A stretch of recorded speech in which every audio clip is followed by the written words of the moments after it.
Welcome to this life-changing message from Danny Silk entitled The Communication Dance. It is as blessed to give as it is to receive. If you would like information on how to obtain this or other products produced for Bethel Church, please stay tuned following the message. We're going to talk about a vitally important process in your relationship with one another. Okay? So many people learn over time that there are some key elements that will mess with your relationship like few things. And one of them is something we're going to refer to as the communication dance, if you will. I mean, it is literally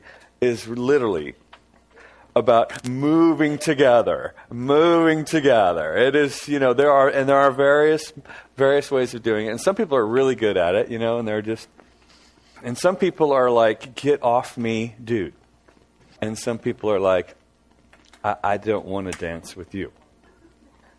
And there's all kinds of different experiences that people have in this thing called communication, because it's the place where we manifest respect. The level of respect we have for one another is manifest in our communication process. So communication gets this tag as the number one problem in marriage relationships, when in fact it's not communication that's the problem. Most people that are having a really hard time are doing a fantastic job communicating back and forth.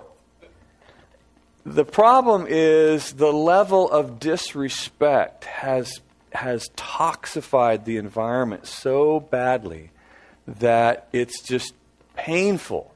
Whether it is an exercise of silence or an exercise of rage or something in between, the levels of disrespect communicated are polluting the environment and creating so much pain that the people just can't live in the same environment anymore.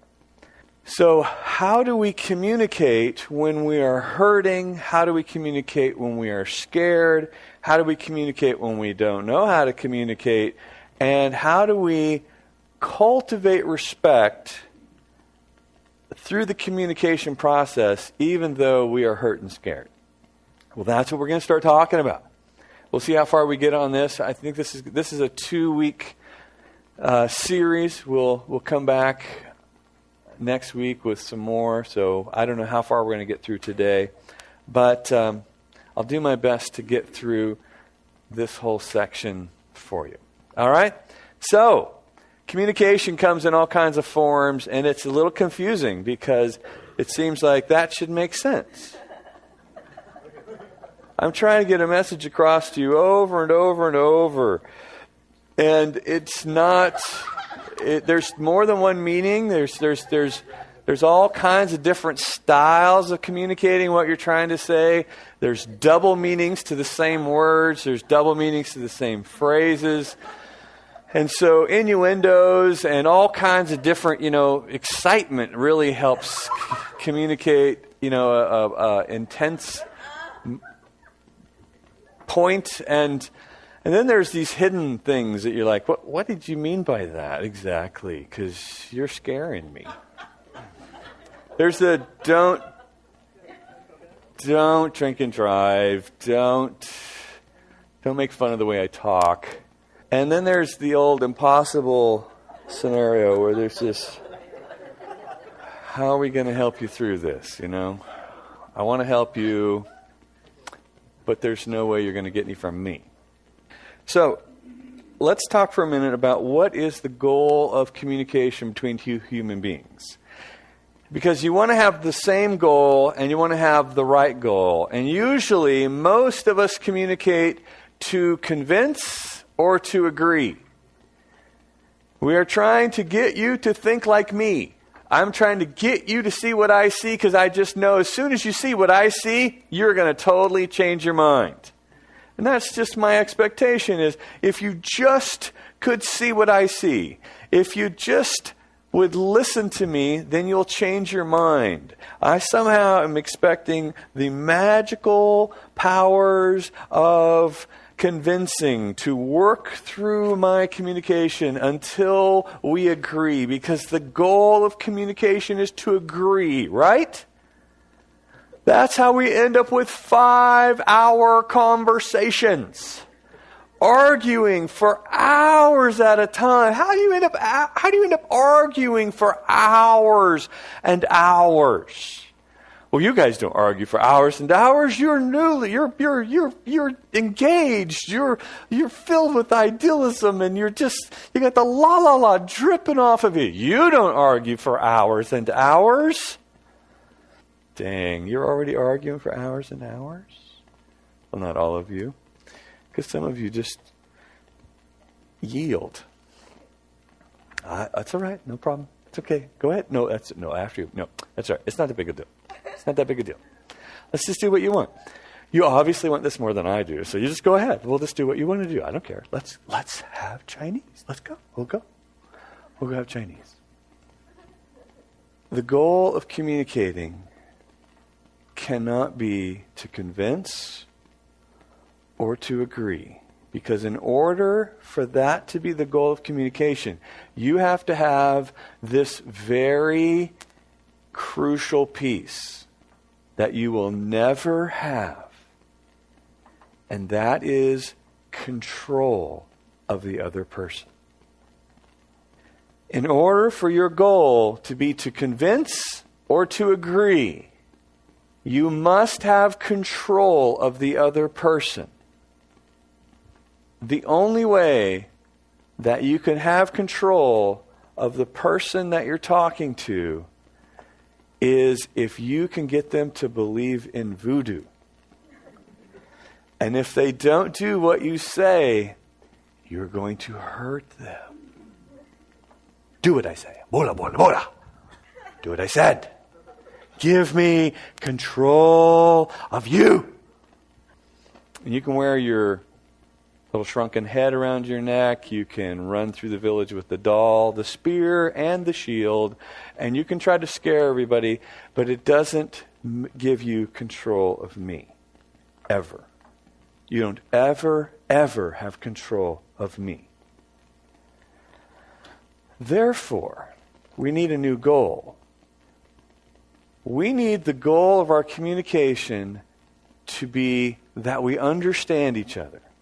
That I understand what's going on with you. That I understand what's happening inside of you. That you understand what's happening inside of me. Communication is an effort to give you a clear understanding of what's happening inside here. Because you don't know until I tell you. I don't care how prophetic you think you are. I don't care how pathetic you think you are. It doesn't make you a mind reader. And the very best way to find out what's going on with me is for me to tell you. Well, if you loved me, you'd just know what was going on with me. Or, I'm not a mind reader. Why don't you go ahead and tell me? Well, it just seems like if you cared that you would know these things. And since that's not working, how about you go ahead and tell me? And that's what communication's all about. Communication is all about putting what's going on inside of me into words.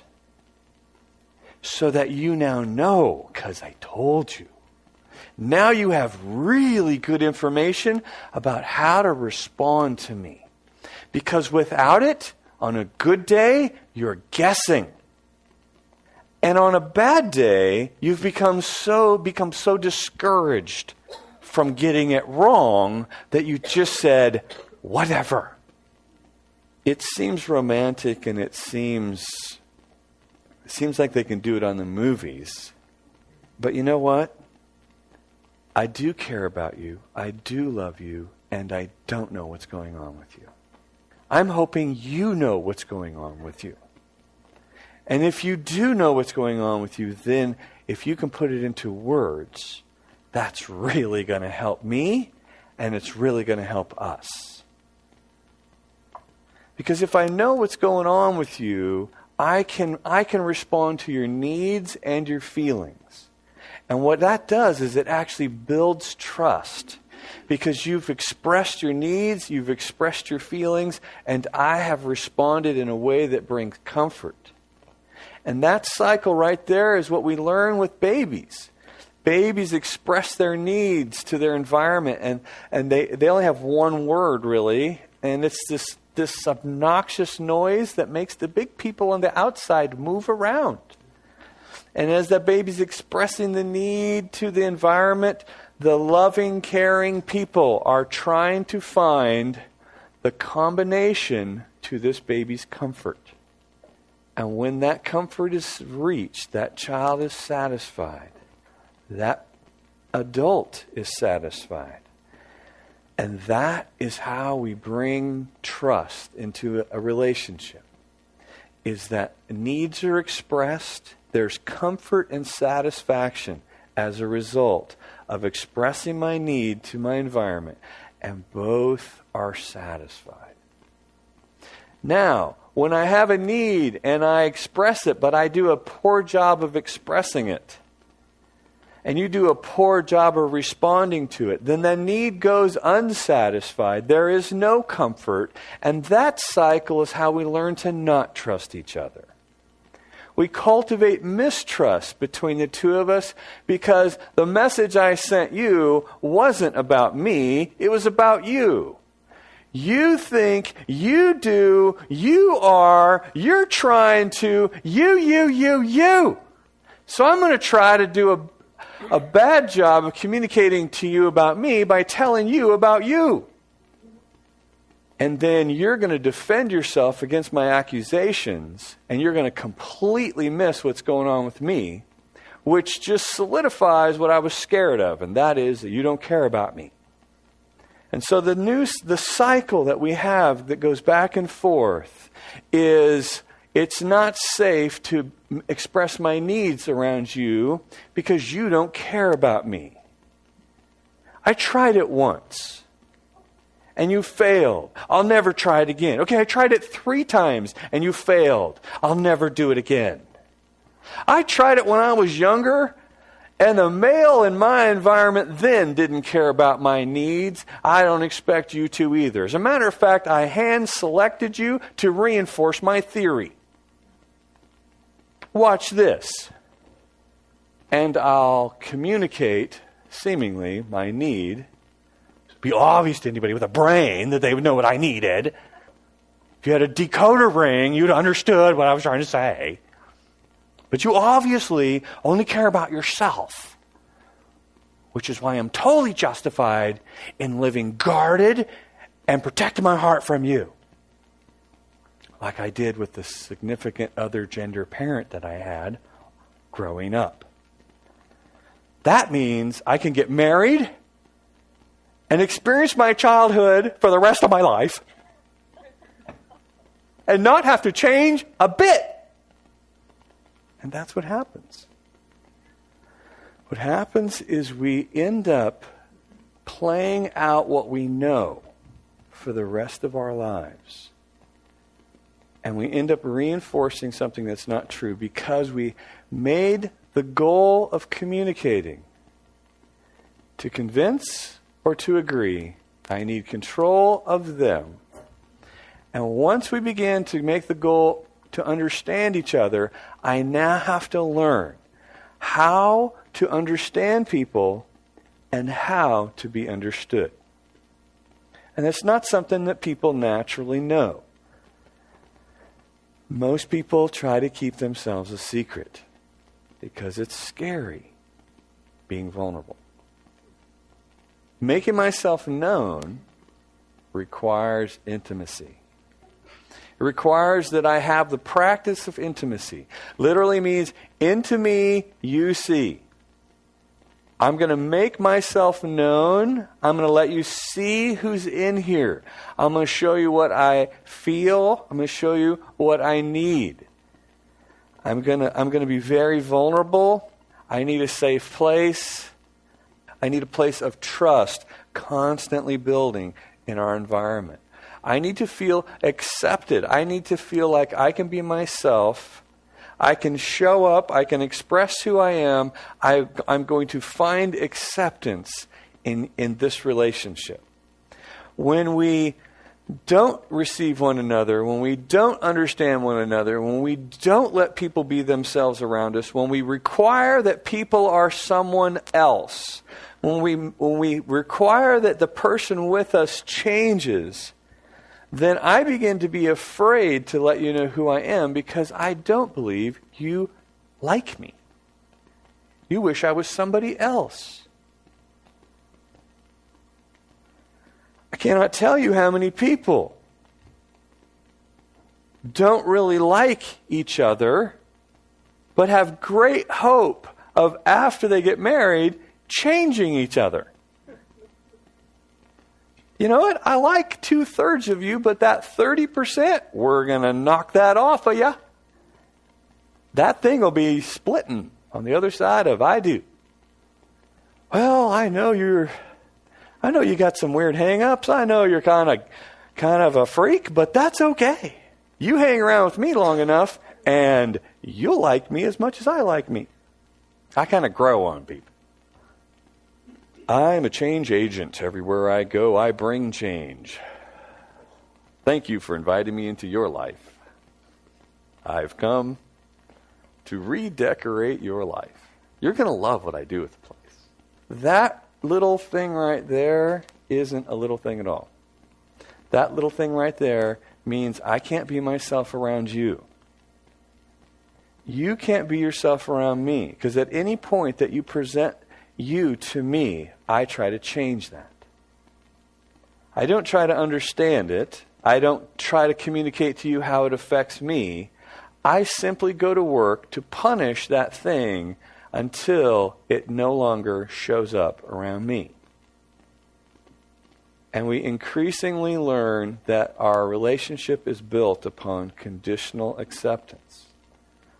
I'll accept you on this condition. You don't bring that thing with you. We don't have a safe place. I can't be vulnerable. I can't let you see into me. You might see that thing. And we all know how crazy you get when you see that thing. So I'll have to hide pieces of who I am. I'll have to sort them out by myself. We won't have an intimate connection because we can't be real. But that's okay. I've never had intimacy before. I've never been real in relationships before. As a matter of fact, I'm a professional facade. And I know how to present to people that which they want to see so that I have a hope of getting some of my needs met. Well, that undermines our life severely because you and I, as people, were born to be known. We were born to be free. We were created with nothing hidden. We were created to feel completely safe, unprotected. We have a design that says I'm at my best when I am vulnerable. I'm at my best when I feel safe, when I feel known, when I am loved and accepted. I am at my best. And so few people get to live like that because they don't know how to create it. They don't know how to create it in the intimacy and the communication processes of their life. So as a result, they end up living self-protected. They end up living conditional love. They end up living disconnected.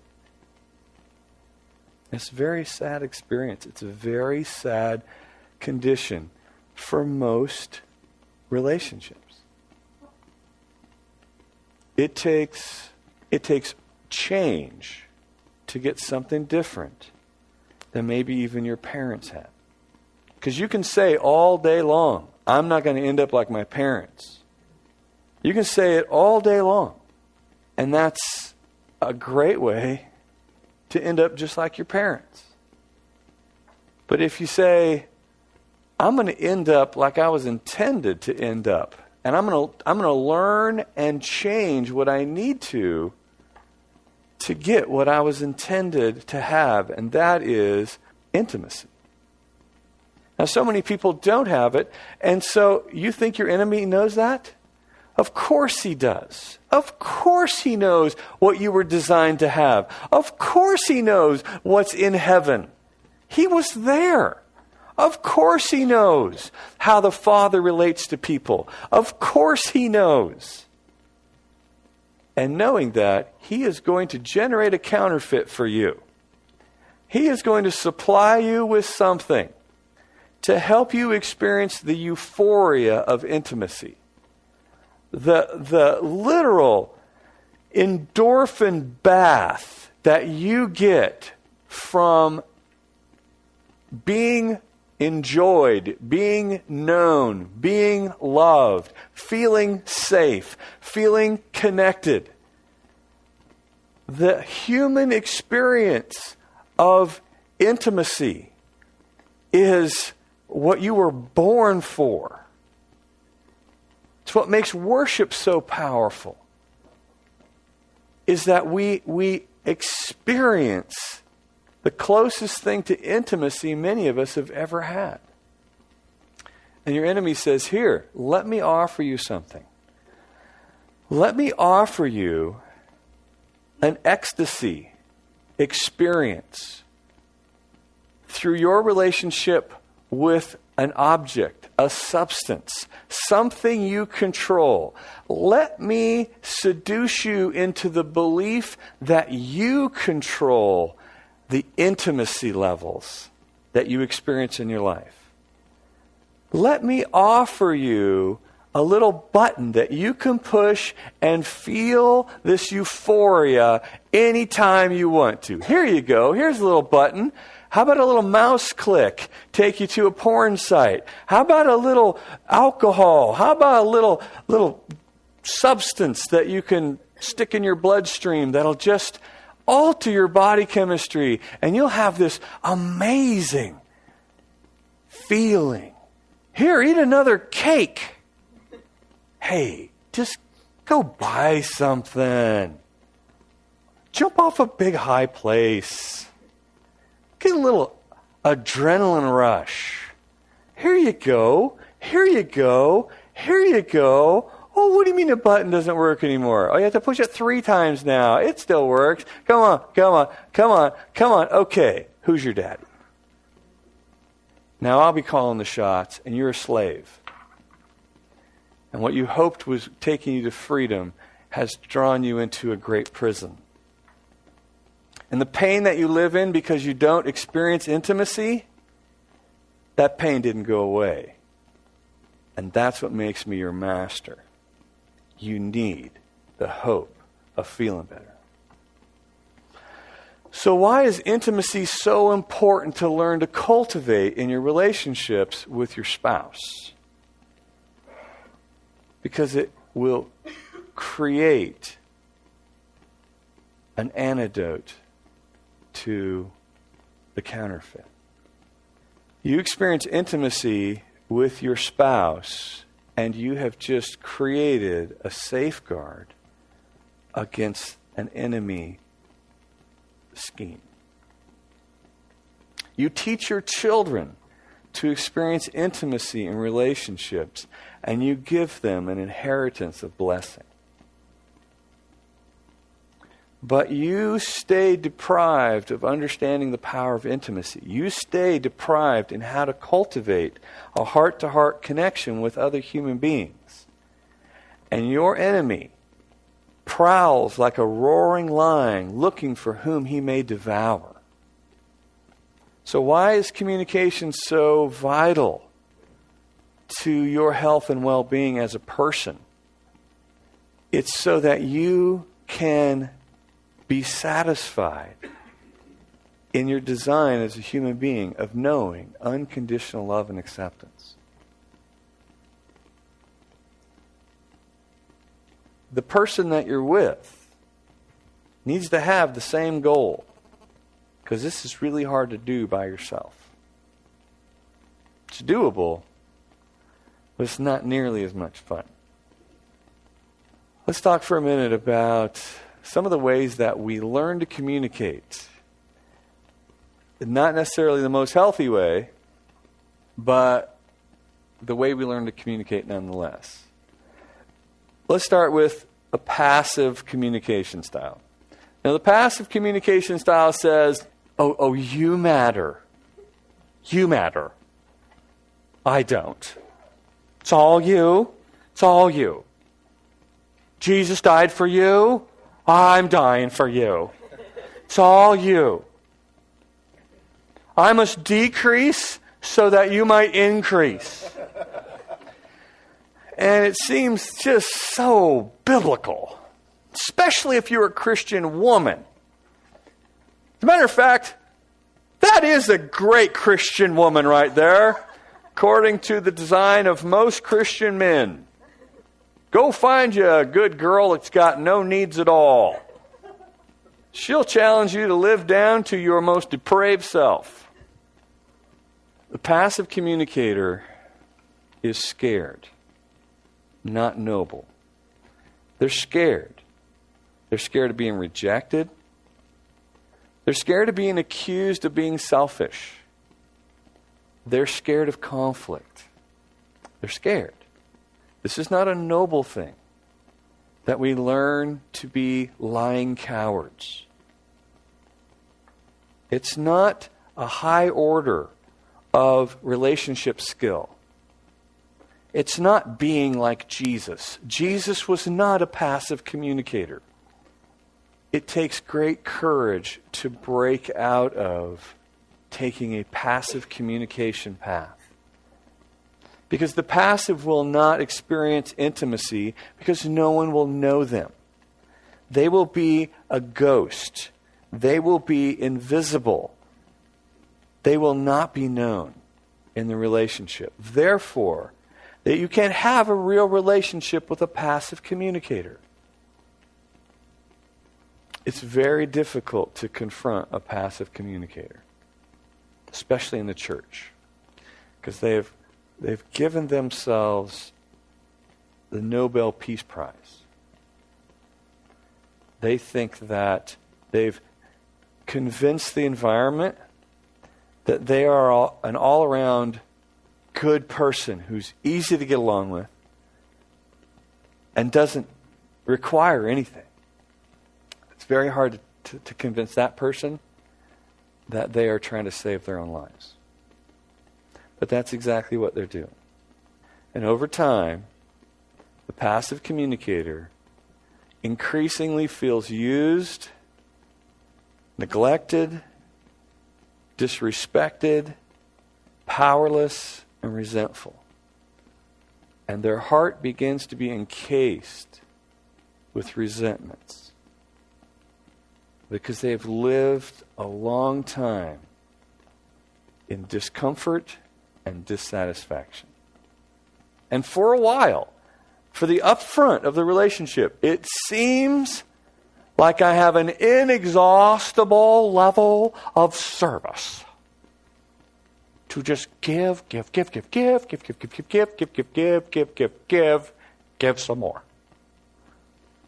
And as long as I get away with that, I get to convince myself that it's true, that I don't have any needs. And then one day I wake up and I'm mad. I'm mad at the planet. I'm mad at everybody. It could be after the children leave the home. And now I'm really mad at you. I sacrificed my whole life. All I did was give. Well, it's a new day. As a matter of fact, I'm a little torqued. So there's a new sheriff in town. I matter. You don't. Whoosh. Yeah, we're swapping roles. We lived. You believe in it the whole time. Now it's my turn. The aggressive communicator believes, I matter, you don't. And when push comes to shove, I will push and shove you down the stairwell if I need to get what I want. I don't realize it, but I am a very capable invalidator of the needs around me when I need something. When I want something, when I need something. And it's really based on my sales and marketing skills. Because any good business person knows we got to create a win-win. But aggressive communicators will go along with that nonsense for a little while, and then they're going to start kicking butts and taking names, and they're going to get what they want. Now, it's clear to everybody in the environment that that person's a jerk. They're such a jerk. You didn't have to do that. Well, good grief. All you had to do was ask. Gosh, why do they act like that? And so the aggressive, I matter, you don't, marries who? The passive. Why? Because they agree. They both agree that one person matters and the other one doesn't. And we facilitate this delusion over time together. We facilitate the I need, you don't need. And the T-Rex is married to the sheep. And it is clear to everyone who the problem is in this relationship. And so my friends, my sheep support group, we call it our intercessor group.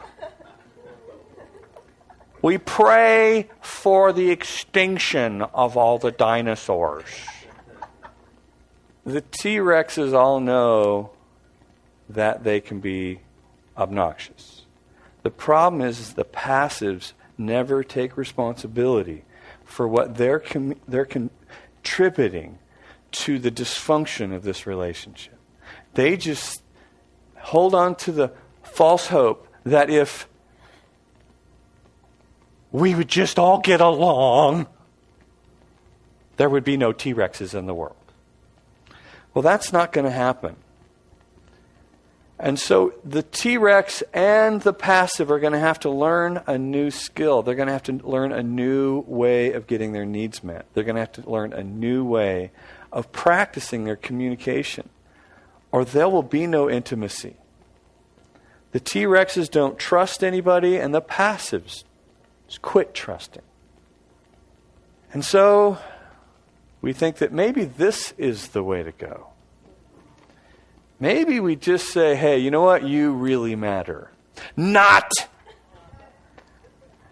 And to your face, I try to project to you that I am a caring, concerned Christian. Well, we'll pray for you.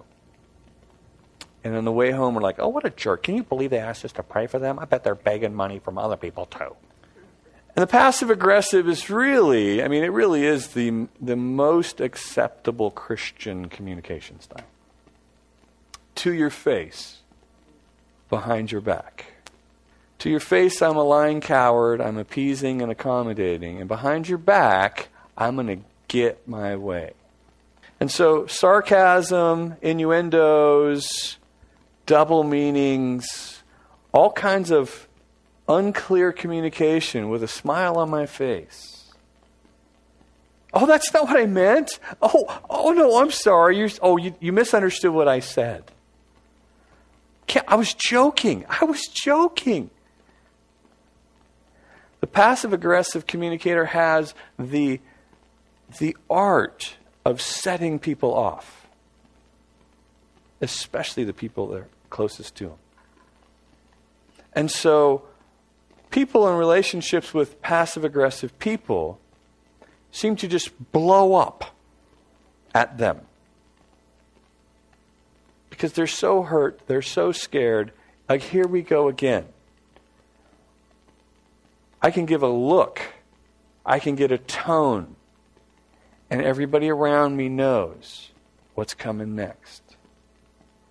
All of these create anxiety and guardedness in your relationship. All of these facilitate selfishness in your relationship. None of these generate trust or connection or love or nurture or safety. You can't be safe or yourself in any of these communication styles. All right? So the one that I need you to get that I forgot to put on the slide is called assertive. And it's in your little handout there. Assertive. And assertive says, you matter, so do I. We both matter. I know I matter, and I'll treat you like you matter. And I need you to do the same. I need you to value you, and I need you to value me. So there's mutual respect that passes back and forth in our communication. We protect the communication. We protect the connection. We protect the respect level. And I won't ever blame you for my disrespect. I will hold myself responsible for my respect level towards you.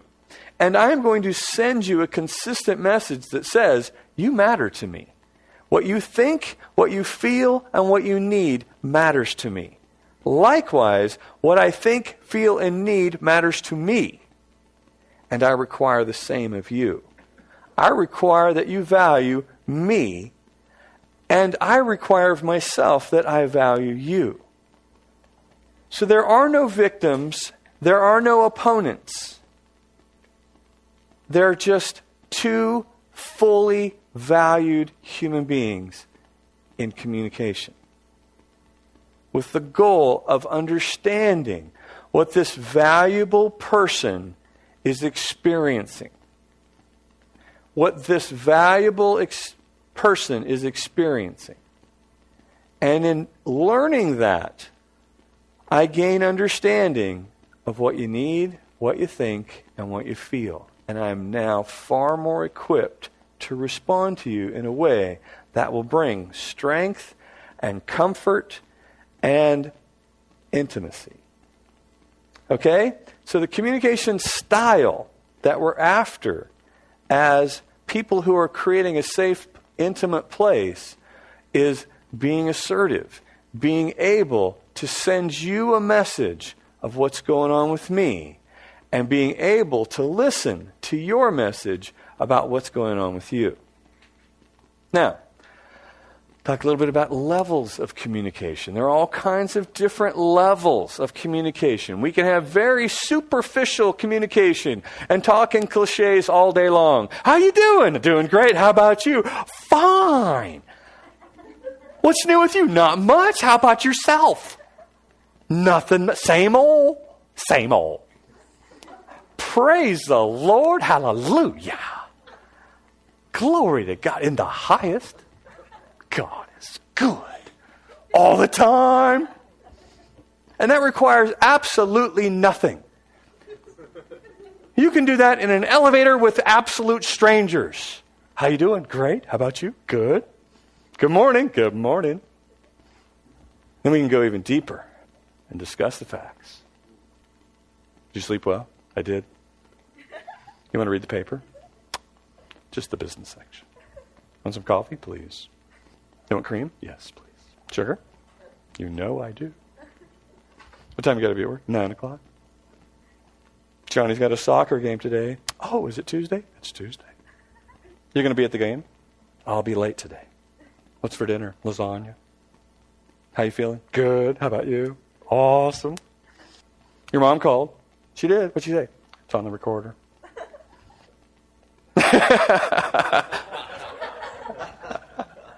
The married table is wincing. Because the next level of communication is where you're going to test your communication skills. This is when you're going to find out what the goal of communication is for you. Because the second I begin to show up in the relationship, we begin to experience conflict. There are now two people in the room. Jesus, help us. There's two of us. And we're different. Not only are we different, we are male and female different. Help us, Jesus. The moment you express your ideas, your opinions, the way you see things, your perceptions, we got us a conflict. We got people moving in different directions. How are we going to communicate now? Because here is the kiss of death. Ready? I don't value what I don't agree with. I don't value what I don't agree with. And I will begin to manifest my lack of value for you as soon as I learn I don't agree with you. I also don't value what I don't understand. You ever pick up a Rubik's Cube and do the thing and you go, what a stupid thing. You find something you don't understand, you're like, dumb, worthless, piece of crap. Because I don't understand it. Cricket. You ever watch cricket? Not for very long, you didn't. Maybe one person, two persons did. But nobody in America watches cricket. Why? What the heck are they doing? I don't know. I don't get that. Whatever. I have no value for what I don't understand. I have no value for what I disagree with. It isn't too long before you're arguing, trying to convince the person to change what they think so you can value them. You want to value them. You ever have a conversation with a 14-year-old girl? It isn't too long before you realize you disagree or you don't understand. And it isn't too long before you're fighting off being openly disrespectful in the conversation. And they are having the same problem. Why? Because the goal of communication is to agree. And if we don't agree, I try to convince you. Because my lack of value for what I don't agree with or understand is pouring out my mouth. And this level of communication is where we get to discover how little value we have for people who disagree with us. This is the door most people can't get through. And this is what robs people of intimacy. And so we get kicked back up to superficial levels of communication. Good morning, good morning. How are you? Fine. Sleep good? Yeah. Want some coffee? Sure. Johnny's got a soccer game. Again? It's Tuesday. Tuesday again? What's for dinner? Lasagna. Again? Are we ever going to have a different conversation than this? No. And we get trapped above this line because we can't get through being two different people in the relationship. So if you're not careful in church, they'll teach you to be the same person. And then you'll fight for the next 25 years trying to figure out which one you're going to be. But it's usually the aggressive. The one who's going to be most aggressive will just try to avoid a fight and we'll go with it. But that still bounces us back to the surface, superficial communication. So, there's got to be two people that show up. There's going to be conflict because there's going to be disagreement. And if there's no disagreement, it's because there's only one person. We never have fights. We never disagree. We're bored out of our skull. I wish I wasn't married. I feel trapped. That's exactly what happens. Those are exactly the words of married people, where there can't be two people in the relationship. So we got to bust through our differences. We've got to value and understand one another when we disagree, so that that person can show up and literally begin to show me how they feel. Because that surely isn't my experience. What's going on with you in your feeling world is not what I'm feeling. Back to, I'm a man, you're a woman. Oh my gosh, can two people experience life any different than those two? And if I don't have any value for what I don't agree with, and you share your feelings with me, I do a fantastic job of carving your heart out. Because I don't have any value for what you're feeling, because I don't agree with it. So I say crazy things like this. You shouldn't feel like that. Genius. Just genius things that pour out of your mouth. You shouldn't feel like that. There's no reason to feel like that. That's not rational. That's not logical. That's not what's going on with me. That can't possibly be what's going on with you. Here, let me stab you in the eye. Now, we're not trying to be jerks, but that's what happens when I share my head with your heart. When my head, I'm seeing your feelings like they're your ideas. I'm seeing your feelings like they're your opinions. I'm going to have a fight with your feelings. Let's talk, shall we? No, the goal, let me convince your feelings. Let's keep talking until our feelings agree. No. How about I try to understand what you're feeling, and I demonstrate to you that I can understand what you feel. Therefore, it's safe to show me your heart. Do you know how hard it is? When I ask couples, I'll ask the guy, so what do you feel? And he goes, I don't know.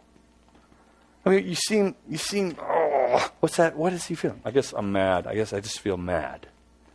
So you feel mad or you feel hurt? Mad. Are you hurt or are you scared? Mad. Mad?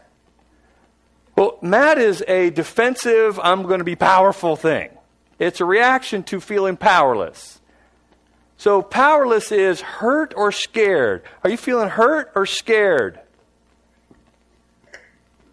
I don't know. Well, think about it for a minute. And it will take us minutes of doing this.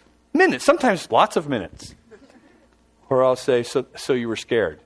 Well, no, yeah, I was scared. That feels weird to say that. I was scared. I'm a man. I don't get scared of Jack. So that hurt you. Oh, I hate it when you say I was hurt. That hurt me. It frustrated me. I was frustrated. Because you weren't in control of it, which scared you. Whatever. Men and women are struggling to tell the truth about what's happening in their heart. And we want to try to keep this feeling conversation up here around opinions and ideas so we can fight about it, not get anywhere, and kick back up to, good morning, how are you? I'm fine, how are you? Are you fine enough to have sex? Because you're not mad at me. Maybe we could have sex. Let's have sex with superficial connection, shall we? Well, that'll just win her heart there, gentlemen. Let's just do that for a few centuries, at least a few decades, until we just kill this thing. Because I'm having sex with someone who I have a superficial relationship with. This stuff is very expensive to let this go on in your relationship. It is very, very expensive to not be able to cultivate an intimate connection heart to heart. Very expensive. Once I can show you my heart, once I can show you my feelings, once I can be safe enough to be real at this level, then I have hope to go to the deepest level, and that is to let you know what I need to feel. I feel scared. I need to feel safe. I feel disconnected. I need to feel loved and connected. I feel rejected and judged, and I need to feel accepted and approved. I need to feel things in this relationship. This is really who I am. This is really what I need from you. And if I don't tell you, you may think I'm fine or I don't need that stuff. But I really need to feel honored, valuable, protected, pursued, connected, safe. I need to feel those things in order to protect this intimacy. And you don't know when I'm losing those things. You don't know when that feeling changes in me unless I tell you. And if I don't feel safe telling you, we go a long time without you knowing it. And it isn't until I blow up. It isn't until I threaten to leave. It isn't until I'm in a weird relationship with somebody else or something else that we discover way back there I was discomforted and dissatisfied in my core with you. This is really important stuff to learn. This is really important stuff to practice. These are huge messes that have to be cleaned up quickly and often. It's all doable, but it's very important that we give a right place to the process of communicating what you feel and what you need. Does anybody have any questions? Questions? As someone who struggles with being passive a lot of times, do you have any, tips or tools or advice you can give for someone who... So how do we break out of a passive style? Exactly, without feeling like you're being a jerk or, Great. Yeah. Totally. One of the most effective things that a passive communicator can learn to do is learn to value yourself. Learn how important you are in Daddy's eyes, in Father God's heart. How does he see you? How does he relate to what you need? Can you get your needs met from the safest place in the world? Can you go to Daddy and say, Daddy, I am boldly approaching your throne because I need something? Can you go into the safest place in the world and ask for something? Because if you can't, slim to no chance you're going to communicate what you need to scary places like people. Because there's no guarantee that the people are going to respond well to what you need and what you feel. So practicing being valued with Daddy. Practicing being powerful in your relationship with Him. And another thing would be this. Remember this dynamic. For a lot of us, we learned that in the presence of adults, we become children. There's only one powerful person allowed in a relationship, and it's the other person. We learned that from the time we were children. If we had a parent that was an aggressive communicator, we learned quickly and deeply that in the presence of other people, their needs matter most. I have to learn that when I come into the room with anybody else, I am an adult.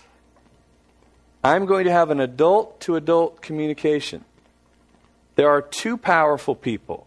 I have power to control myself, and you have power to control yourself. You don't control me, I don't control you. There are two powerful people in this relationship.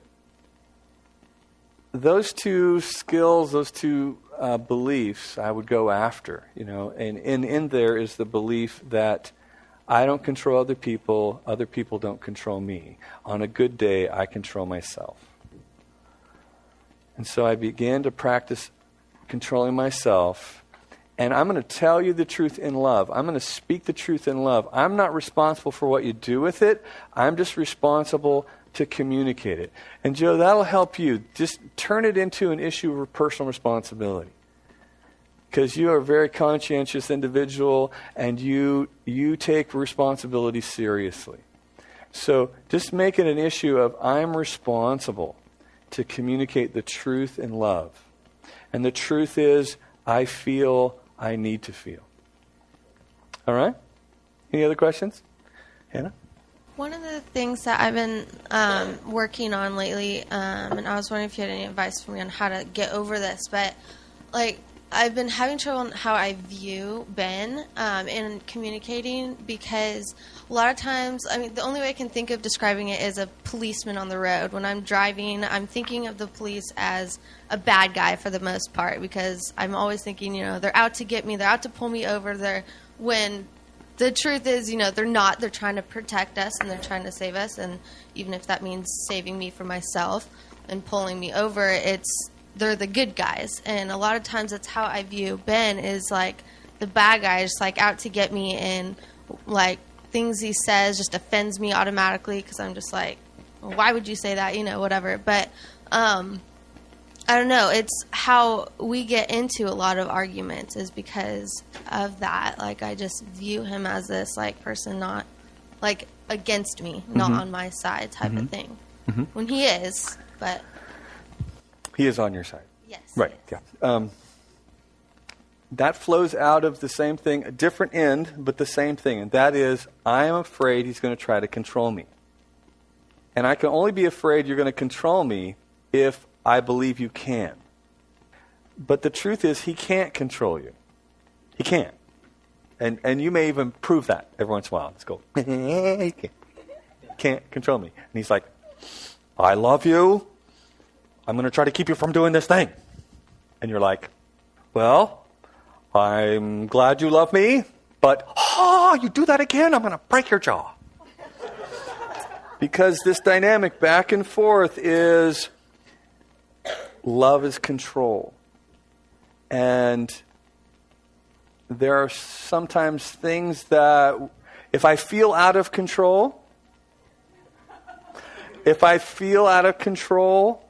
I send an SOS out to people. And the people who love me come and go, come here, girl. You almost fell off that cliff. And you're like, just go on me. I knew what I was doing. And I'm only afraid of the cops when I'm speeding.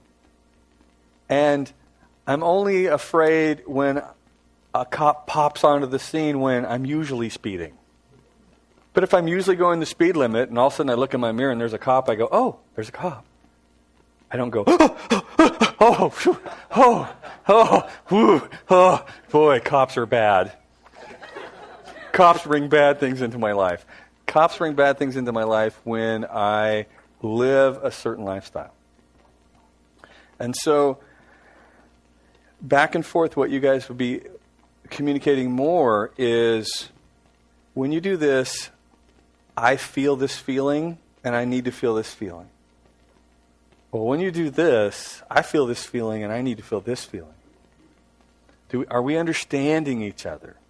Because if I'm not careful, I'll tell you, hey, when you do this, I don't like it, and that's why I did this crazy control stuff. And you're like, well, you know what? When you do that crazy control stuff, I just want to say, hey, buddy. So there. How's that, huh? So you better not. You better not. Will you? And neither one of us are telling us about us. I'm feeling scared.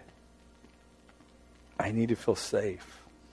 When I get scared of what you're going to do, it makes me crazy inside. And I just need to know that you're going to protect me from that crazy stuff.